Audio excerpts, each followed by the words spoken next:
Hello, YouTube world and friends that have been following my personal yoga training tutorials that I've been putting out. Here is another one for you, and today's pose is one of those in our yoga practice that is often overlooked. It's underrated, and it's one of those that we just don't pay enough attention to when we're in the actual posture, because it tends to be kind of like a quick transition that we just don't, again, give enough credit. And that is a halfway lift, otherwise known as Ardha Uttanasana in Sanskrit. My name is Megan Tyler, and I have been practicing yoga for over a decade now in my own personal practice, and have been teaching for the past 5 years. And I just love sharing this practice and how people can utilize all the different ways that you can get into postures to practice yoga, right? People think if I'm not flexible, I can't practice. My body shape isn't the right body shape. And that is just, although those are so wrong, especially those two. But there are so many other reasons that stop people from trying out yoga. And the reason for these videos is to really break down postures and to really share the importance of the different shapes that a body can look like. I'm only one body, so I can make the shapes, and it is just an example of how you can change up the original shape that you might see your instructor do and try it for your own body, and you won't know until you experience it for yourself whether it works for you.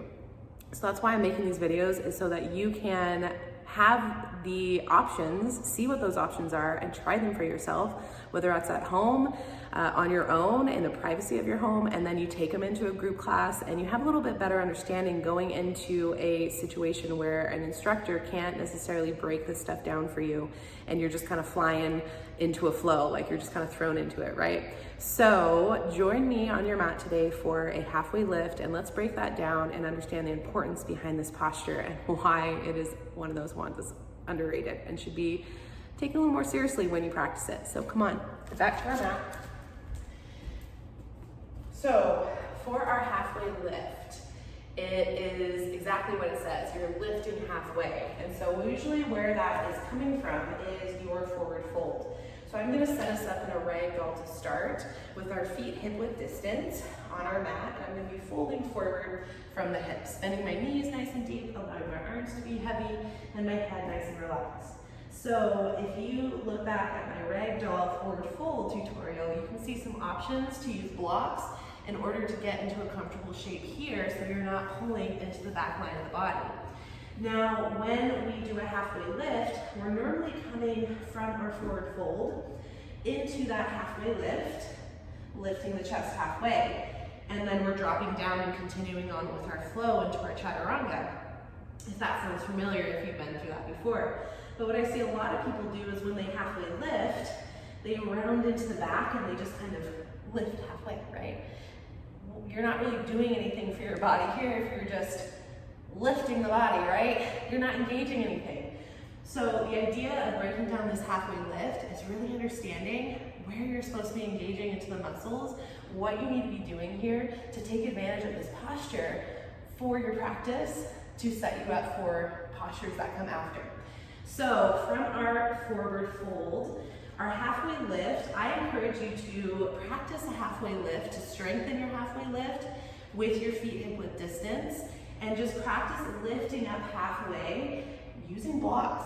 Use blocks to start. So I encourage you to try out blocks underneath the hands so that you can have something to support yourself to lift halfway, so that you can then focus on engaging into the core so that you can create a nice sturdy flat back.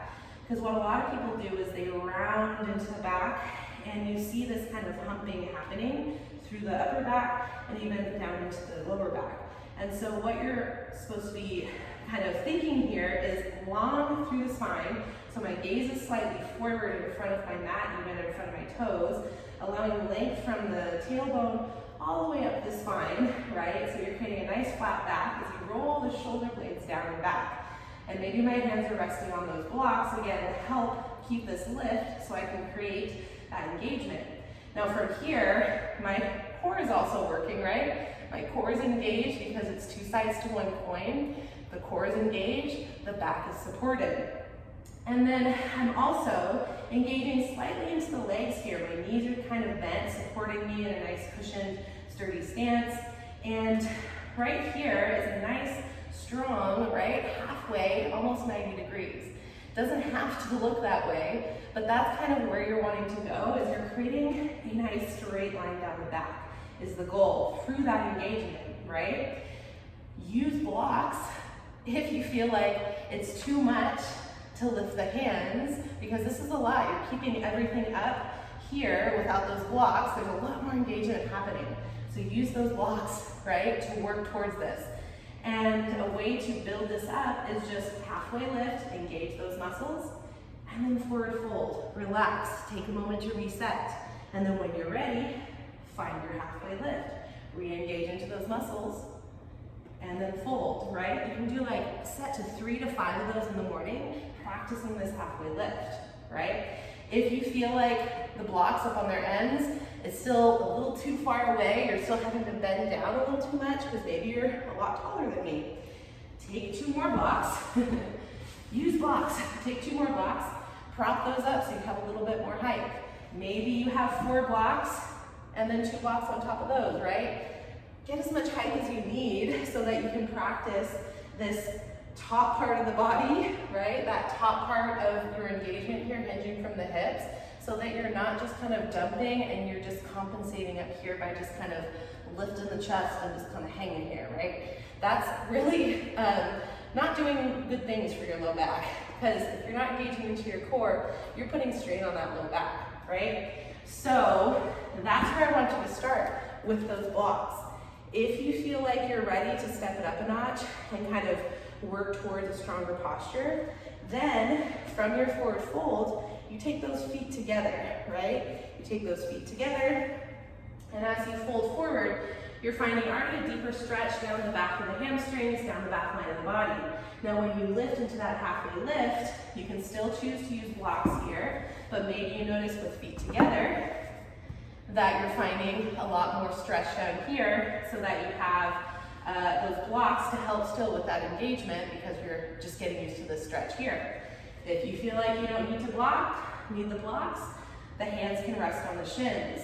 Now this is kind of that like quote unquote posture, not ideal, I don't want to say ideal, but it's that quote unquote like end variation you might be reaching for, is this is what you're looking for, is hands to shins, lengthening from the hips all the way through the crown of the head, finding that nice flat back, strong core, gaze slightly in front of those toes. My knees might be slightly bent, my inner thighs engaged, right? So I'm finding a strong foundation here, but I'm also not just halfway lifting. I'm engaged in that halfway lift, right?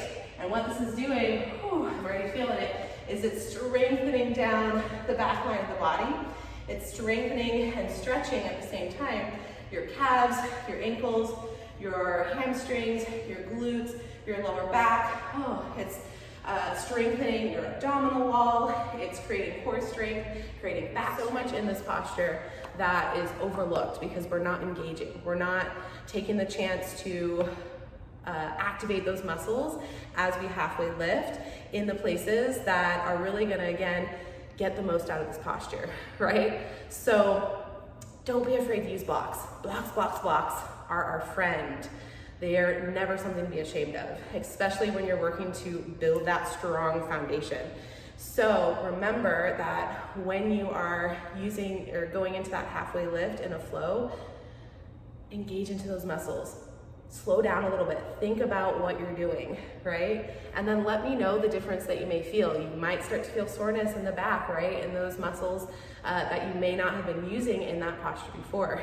So let me know what you think about this breakdown, what maybe have helped you in your practice and what you may have implemented from this video. And I'll keep rolling out these tutorials. Keep an eye out for what's next, and be sure to hit subscribe so you can be the first to know when these videos go live. We'll see you next time.